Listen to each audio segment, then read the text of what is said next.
Herkese Tatlı Sanatı Mutfağı kanalımdan merhabalar. Bugün sizler için çok hafif, çok farklı, bir o kadar da lezzetli bir pasta tarifim var.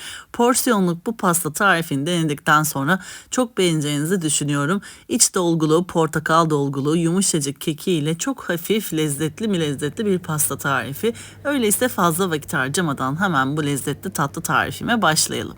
Öncelikle pastamızın pandispanyasını yapmakla başlıyoruz. Pandispanyanın tüm malzemeleri önceden oda sıcaklığında bekletilmiş olsun lütfen. 4 adet oda sıcaklığında bekletilen yumurtamızı uygun bir kabımızın içerisine alalım.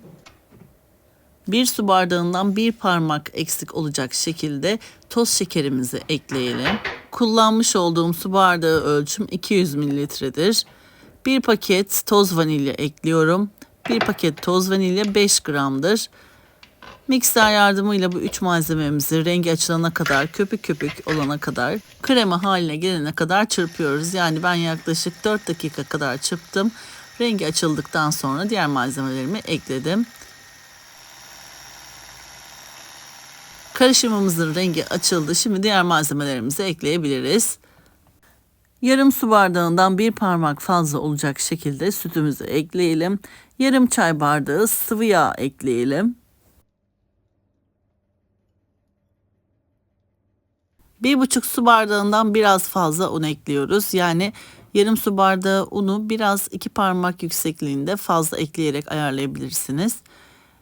Ve mikserle çırpalım. Bu aşamada hamur kabartma tozunu da ekledim ama orayı çektiğimi zannedip çekmediğimi fark ettim. Sizler mutlaka 1 paket hamur kabartma tozu ekleyin. Yani 10 gram hamur kabartma tozu ekleyebilirsiniz.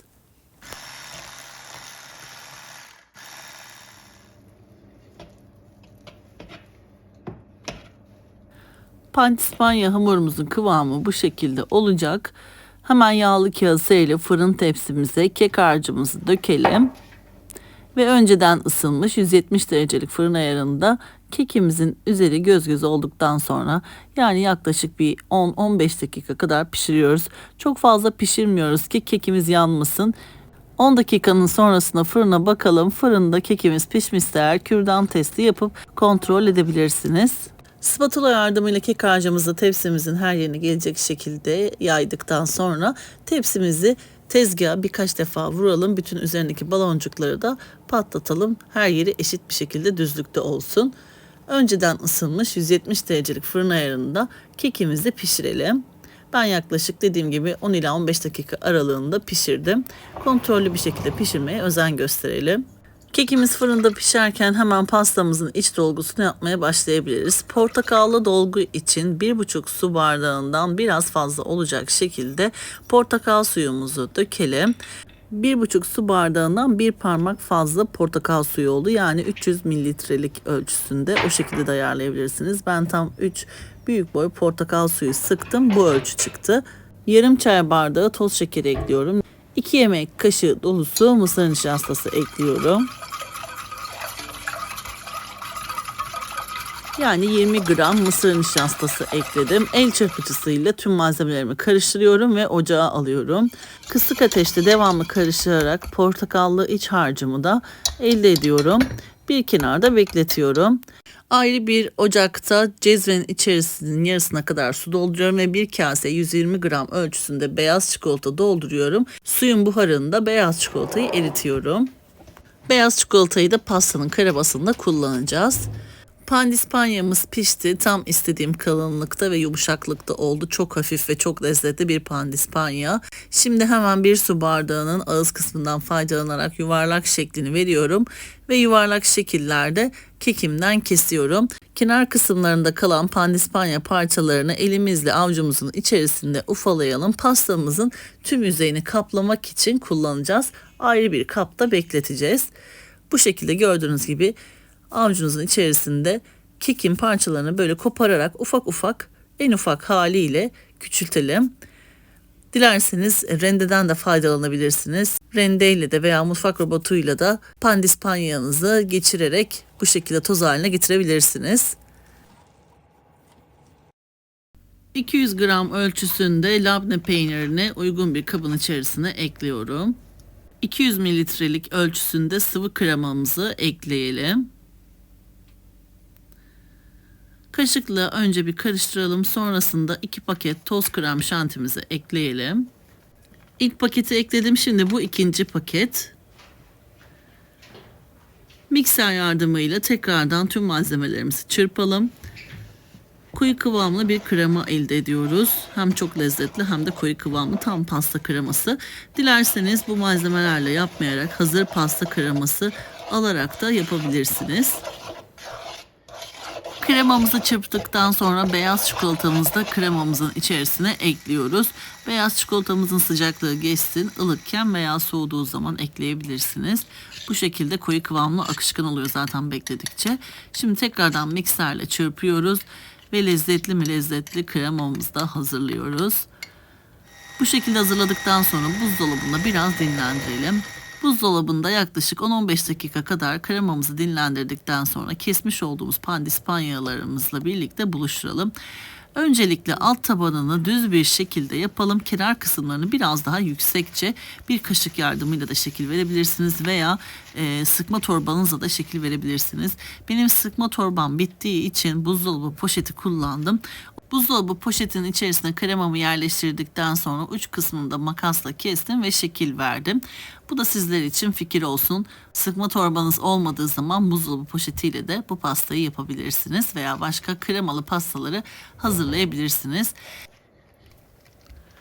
Pasta kremamızı pastamızın üzerine sürdükten sonra bir kaşık yardımıyla orta kısmında oyuk oluşturdum. Hazırlamış olduğumuz portakallı iç dolgumuzu sıktım.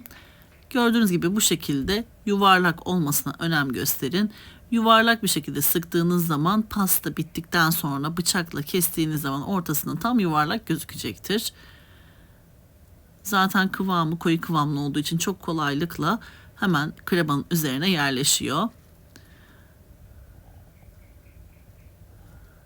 Burada da portakallı iç harcımı buzdolabı poşetinin içerisine yerleştirdim. Ucunu makasla kestikten sonra sıktım.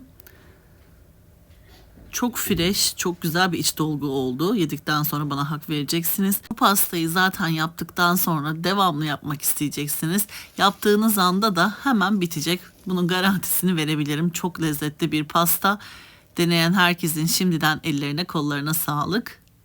Portakallı iç dolgumuzu tam orta kısmı, oyuk olan kısma sıktıktan sonra üzerinin her tarafını tekrardan kremamızla kapatacağız. Her bir pastanın üzerine tekrardan pasta kremamdan sıkıyorum ve bir bıçak yardımıyla veya spatula yardımıyla pastamızın her tarafını güzel bir şekilde düzleyelim. Ben bu malzeme ölçüleriyle toplamda tam 24 adet porsiyonluk portakal dolgulu pasta elde ettim. Dilerseniz daha fazla yapmak isterseniz tüm malzeme ölçülerini 2 katı artırarak 2 tepsi hazırlayarak daha fazla sayıda pasta elde edebilirsiniz.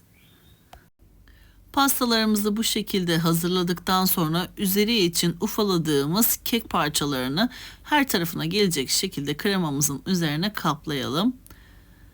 Elimizle hafifçe bastırarak kek parçalarını kremanın üzerine yapışmasını sağlayalım.